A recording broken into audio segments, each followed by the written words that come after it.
मुख्यमंत्री भूपेश बघेल ने नीति आयोग की बैठक में दिए सुझाव। वर्मी कंपोस्ट खाद में भी रासायनिक उर्वरकों की भांति सब्सिडी दिए जाने का सुझाव रखा। छत्तीसगढ़ में 100 से ज्यादा नेताओं के मामले होंगे वापस। रायपुर पुलिस ने 14 राजनेताओं को राहत देने की तैयारी पूरी की। भूपेश बघेल पर दर्ज आईटी एक्ट में नहीं मिला सबूत। 22 फरवरी से एमपी विधानसभा का होगा बजट सत्र। सत्र से एक दिन पहले विधानसभा में सर्वदलीय बैठक आयोजित की गई। कमलनाथ इस बैठक में नहीं रहे मौजूद। और मध्य प्रदेश विधानसभा अध्यक्ष पद को लेकर कश्मकश खत्म। भाजपा विधायक गिरीश गौतम एमपी विधानसभा के होंगे अगले अध्यक्ष। गिरीश गौतम ने नामांकन दाखिल किया।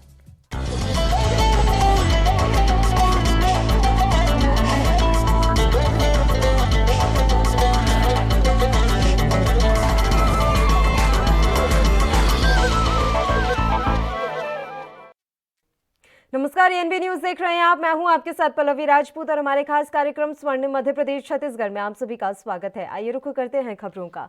मुख्यमंत्री भूपेश बघेल ने शनिवार को प्रधानमंत्री नरेंद्र मोदी की अध्यक्षता में हुई नीति आयोग की बैठक में प्रदेश की जरूरतों के साथ साथ कई महत्वपूर्ण सुझाव भी दिए। मुख्यमंत्री ने वर्मी कंपोस्ट खाद में भी रासायनिक उर्वरकों की भांति सब्सिडी दिए जाने का सुझाव रखा। वहीं वनाच्छादित आदिवासी बहुल खनिज धारित छत्तीसगढ़ को औद्योगिक विकास के लिए मिले विशेष पैकेज के साथ मुख्यमंत्री ने छत्तीसगढ़ के लिए कोल ब्लॉक की भी मांग की। उन्होंने कहा कि छत्तीसगढ़ में खनिज कोयले के वृद्ध भंडार होने के बावजूद छत्तीसगढ़ कोल ब्लॉक से वंचित है, इसलिए छत्तीसगढ़ की सार्वजनिक उपक्रम इकाई के लिए कोल ब्लॉक आवंटित किया जाए। मुख्यमंत्री ने खनिज रॉयल्टी दरों में संशोधन करने पर जोर दिया।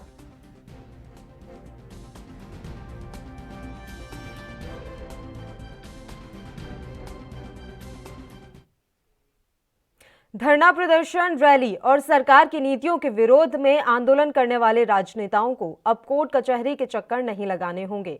राजनीतिक मुकदमों को वापस करने की पहल के बाद रायपुर पुलिस ने 14 राजनेताओं को राहत देने की तैयारी कर ली है। आंदोलन करने पर महापौर एजाज ढेबर, विधायक विकास उपाध्याय, महिला आयोग की अध्यक्ष किरणमयी नायक समेत 14 नेताओं के मुकदमे वापस करने की सिफारिश की गई। इनमें 12 कांग्रेस पार्टी के राजनेता हैं, जबकि 2 बीजेपी के राजनेता शामिल हैं। इनके मुकदमे वापस करने समितियों को रिपोर्ट भेजी गई है। वहीं भूपेश बघेल पर दर्ज आईटी एक्ट में सबूत नहीं मिलने की वजह से पुलिस ने कोर्ट में खात्मा पेश किया है। यही नहीं, दर्जन भर और थानों में दर्ज राजनीतिक मामलों पर पुलिस होमवर्क कर रही है, जिसे वापस करने के जल्द सिफारिश की जा सकती है।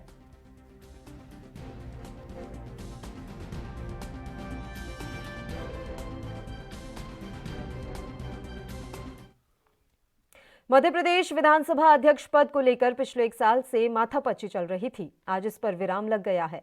बीजेपी विधायक गिरीश गौतम एमपी विधानसभा के अगले अध्यक्ष होंगे। उन्होंने इसके लिए नामांकन दाखिल कर दिया है। बता दें कि सोमवार से मध्य प्रदेश बजट सत्र की शुरुआत हो रही है। बजट सत्र की शुरुआत से पहले एमपी विधानसभा अध्यक्ष का चुनाव होना है। रीवा जिले के देवत तालाब विधानसभा क्षेत्र से विधायक गिरीश गौतम को विधानसभा अध्यक्ष के लिए भाजपा ने नामित किया है। नामांकन के दौरान सीएम शिवराज सिंह चौहान भी मौजूद रहे। शिवराज सिंह चौहान ने कहा कि विंध्य एमपी का महत्वपूर्ण अंग है। गिरीश गौतम भाजपा के वरिष्ठ विधायक हैं। विंध्य के लोगों को मंत्रिमंडल में जगह नहीं मिलने के बाद से ही कयास लगाए जा रहे थे कि यह पद विंध्य के खाते में ही जाएगा।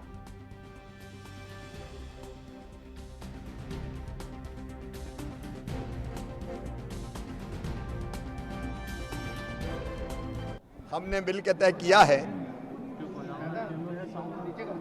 कि हमारे वरिष्ठ विधायक, लोकप्रिय नेता, संसदीय ज्ञान के जानकार श्री गिरीश गौतम जी के हाथों में विधानसभा के संचालन का दायित्व होगा। वे मध्य प्रदेश विधानसभा के अध्यक्ष होंगे। नामांकन अभी हमने दाखिल किया है। विंध्य एक महत्वपूर्ण अंग है मध्य प्रदेश का। और विंध्य की जनता का स्नेह, प्यार और आशीर्वाद भरपूर मिला है। 22 फरवरी से एमपी विधानसभा का बजट सत्र शुरू हो रहा है। कोरोना की वजह से बजट पूरी तरह से पेपरलेस होगा। सत्र के पहले दिन विधानसभा अध्यक्ष और उपाध्यक्ष का चुनाव होगा। बीजेपी की तरफ गिरीश गौतम ने अध्यक्ष पद के लिए नामांकन दाखिल किया है, वहीं कांग्रेस ने उम्मीदवार नहीं उतारने का फैसला किया है। ऐसे में गिरीश गौतम निर्विरोध चुने जाएंगे। सत्र से एक दिन पहले विधानसभा में सर्वदलीय बैठक आयोजित की गई। सर्वदलीय बैठक प्रोटेम स्पीकर रामेश्वर शर्मा की अध्यक्षता में हुई। इस दौरान सीएम शिवराज सिंह चौहान और गृह मंत्री नरोत्तम मिश्रा भी मौजूद रहे। वहीं नेता प्रतिपक्ष कमलनाथ इस बैठक में मौजूद नहीं रहे हैं। इसे लेकर बीजेपी ने सवाल भी उठाया। वहीं 2 मार्च को सदन में वित्त मंत्री जगदीश देवड़ा बजट पेश करेंगे।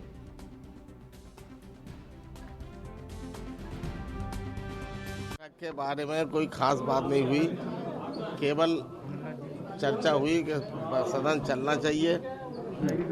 और एक बात जो बाद में आई है, तो मैंने कहा कि मीडिया और प्रिंट मीडिया को आ जाइए, आप भी तो थे, रखना चाहिए। इस पर विचार चलता रहा, अध्यक्ष जी के ऊपर निर्णय छोड़ा है, लेकिन मैंने कहा कट्टर हर हालत में मीडिया को पूरा नहीं तो कम से कम जो एजेंसी हैं, हर एजेंसी के एक एक दो आदमी अलाउ करना चाहिए। और मैंने अपना पूरी दृढ़ता के साथ ये मत रख दिया है। सर, कमलनाथ जी नहीं आए। कमलनाथ जी का पूर्व से ही निर्धारित कार्यक्रम था वो इंदौर में, तो वहाँ वो उपस्थित चले गए। जी को शुभकामनाएं दे दी आपने? जो अध्यक्ष है घोषित हुए तो शुभकामनाएं देने में क्या दिक्कत है? अध्यक्ष को तो सभी को देना चाहिए। नहीं सर, आप अध्यक्ष और उपाध्यक्ष को अध्यक्ष जो उपाध्यक्ष के चुनाव के लिए आज हम शाम को हमारी बैठक होगी, उसमें हम तय करेंगे। सर, अध्यक्ष कौन होगा?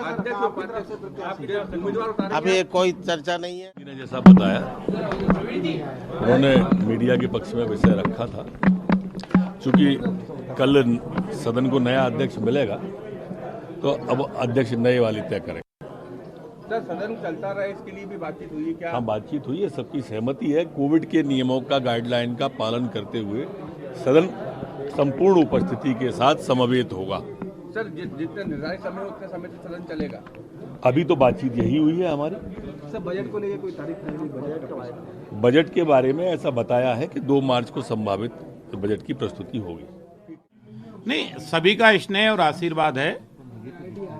विधायिका के जो नियम हैं और विधायिका का जो संचालन प्रक्रिया है और विधानसभा के जो निर्वाचित 230 सदस्य हैं, उनका स्नेह और भरोसा है। और दल के नेता माननीय मुख्यमंत्री जी का और नेता प्रतिपक्ष का कमलनाथ जी का जो इन्हें स्नेह और भरोसा व्यक्त किया है, वो सराहनीय है। जो जवाबदारी मिली थी उस जवाबदारी को के साथ न्याय हो, इस तरह का मेरा प्रयत्न रहा है। उम्मीद करता हूं कि हम सब लोग इस मध्य प्रदेश के भविष्य के और मध्य प्रदेश के विकास के लिए हर समय तत्पर रहेंगे और जितने लोक कल्याणकारी की योजनाएं हैं, इनको और जन तक पहुंचाने का भी हम सबका नैतिक दायित्व है, वो पूरा करेंगे। हमारा काम है सदस्यों को उनका सम्मान, उनकी हितों की और उनके सम्मान की रक्षा हो, इस दिशा में काम करना।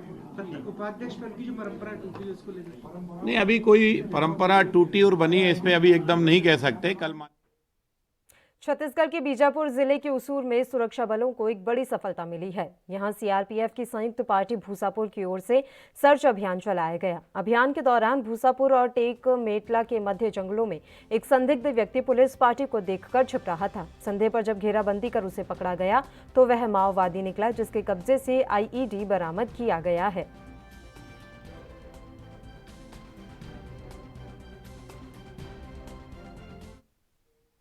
उज्जैन में एक विश्वविद्यालय के 24वें दीक्षांत समारोह में करीब 342 छात्रों ने रजिस्ट्रेशन करवाया था, जिसमें से 239 को पीएचडी, 69 को स्नातकोत्तर और 34 को स्नातक की उपाधि से नवाजा गया, जिसमें गोल्ड मेडल और डिग्री दी गई। इस बार के दीक्षांत समारोह में मानद उपाधि किसी को नहीं दी गई। इस समारोह में बतौर मुख्य अतिथि राज्यपाल आनंदीबेन पटेल पहुंची।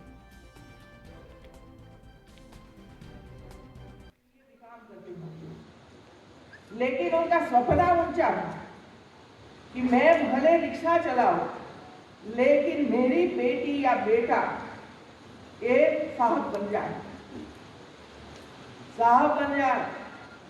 बड़ा हो जाए, इंजीनियर बने, डॉक्टर बने, मास्टर बने, प्रोफेसर बने, अच्छा मानवी बने, एक सपना लेकर वो आपके पीछे लगते थे।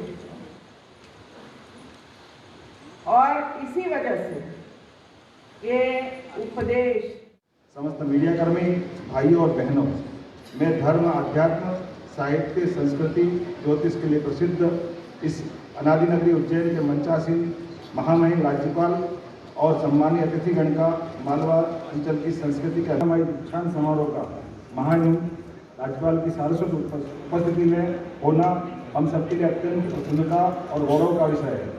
विक्रम विश्वविद्यालय के विद्यार्थी कई क्षेत्रों में विश्व भर में नए नए कीर्तिमान स्थापित कर रहे हैं। हम सबके लिए गौरव की बात है विश्वविद्यालय के कुलपति डॉक्टर पांडे के कुशल नेतृत्व में विश्वविद्यालय उत्तरोत्तर उन्नति की ओर अग्रसर है। यह अत्यंत हर्ष का विषय है। हाल ही में हमें एक नई शिक्षा नीति माननीय यशस्वी प्रधानमंत्री नरेंद्र मोदी जी के द्वारा प्राप्त हुई है और यशस्वी मुख्यमंत्री जी के आशीर्वाद से इसी सत्र 2021 में मध्य प्रदेश नई शिक्षा नीति को लागू करने जा रहा है। ये हमारे लिए अत्यंत गौरव और गर्व की बात है। राष्ट्रीय शिक्षा नीति 2020-21 शताब्दी की प्रथम शिक्षा नीति है, जिसका लक्ष्य हमारे लिए, हमारे देश के विकास के लिए अनिवार्य आवश्यकताओं को पूरा करना। इस शिक्षा नीति में मध्य प्रदेश के उज्जैन में पूर्व कैबिनेट मंत्री जयवर्धन सिंह पहुंचे, जहां उन्होंने सबसे पहले महाकाल के दर्शन किए। इस दौरान उनके साथ प्रदेश कांग्रेस सचिव कमल चौहान और विधायक महेश परमार मौजूद रहे। वहीं कांग्रेस के कार्यकर्ताओं के द्वारा उनका जोरदार स्वागत किया गया। जयवर्धन सिंह ने नगर निगम चुनाव को लेकर चर्चा की और युवाओं को आगे लाने की बात कही।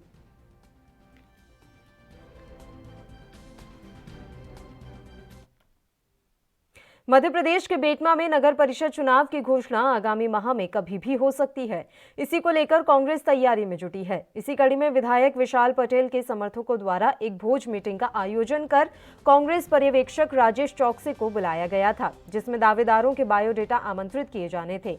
जब दूसरे गुट को पर्यवेक्षक के आने की भनक लगी तो उन्होंने पर्यवेक्षक से मिलने का समय मांगा, लेकिन पर्यवेक्षक राजेश चौकसी द्वारा उन्हें समय नहीं दिए जाने के कारण वह नाराज हो गए और बेटमा के अंबेडकर चौराहे पर नारेबाजी करते हुए पर्यवेक्षक राजेश चौकसी का पुतला दहन किया। बेटमा नगर में कांग्रेस के जो आगामी चुनाव है नगर परिषद के, उसके लिए जो पर्यवेक्षक नियुक्त किए हैं राजेश चौकसी जी, उनसे हमने समय करीब 2-4 बार बात करी, फोन पर समय मांगा था। उन्होंने हमें समय भी दिया, लेकिन इन मौके पे मिलने से मना कर दिया, ताकि चूंकि हम पिछले 15 सालों से कांग्रेस का काम करते आ रहे हैं और प्रबल दावेदार भी हैं पिंकी बंटी कुमरावत जी, और 2 बार से कांग्रेस टिकट पर चुनाव भी लड़े हैं और वर्तमान में पार्षद भी हैं। जिस तरह कमलनाथ जी ने जारी किया है डेली कि जो महिला सक्रिय है या जो खुद पार्षद हैं या पद पर हैं उन्हीं को टिकट दिया जाए, तो हमारा हक बनता था, इसलिए हमने टिकट की मांग करी, लेकिन उन्होंने हमें समय ही नहीं दिया और इसी कारण आज हमने उनका विरोध स्वरूप पुतला दहन किया। आज नगर परिषद के चुनाव हेतु पर्यवेक्षक जो आए हैं बेटमा नगर परिषद के राजेश चौकसी जी,